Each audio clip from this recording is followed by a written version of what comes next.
परमात्मने नमामि यमुनामां सकलसिद्धिहेतुमुदा मुरारिपदपङ्कजस्फुरतमन्दरेणोत्कटा ततस्तनवकानन प्रकटमोदपुष्पाङ्कुना सुरासुरसुपूजिता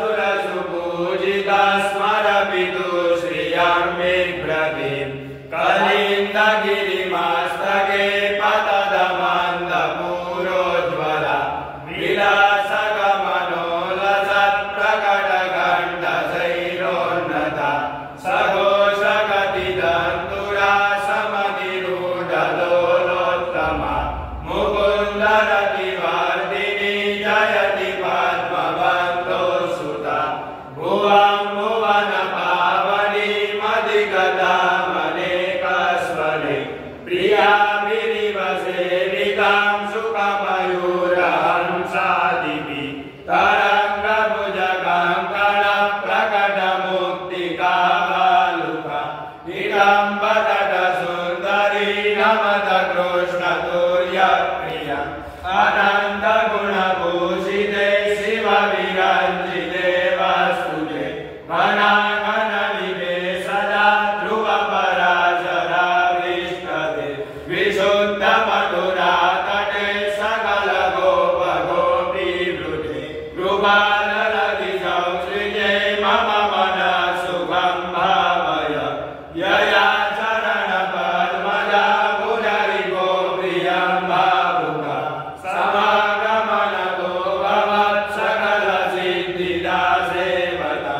प्रयासदृशता वियात् कमलजा सपत्नीमयत् हरिप्रियकलिन्दया मनसि मे सदा स्थीयता नमोऽस्तु यमुने सदा तव चरित्रमत्यद्भुतम् न जातु यमयातना भवति देवयपादक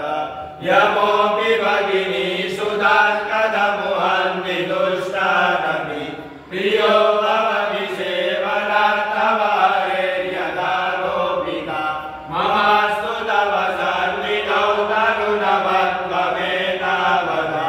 न दुर्लभतमारतिर्मुररिको मुकुन्दप्रिये पदोऽस्तु तव लालना सुरधुनी परं सङ्गमा तवैव भुवि कीर्तिता न तु कदापि पुष्टिस्थिते स्तुतिं तव करोति कमलदा सपत्नीप्रिये हरे यदनुसेवया भवति सौख्यमामोक्षद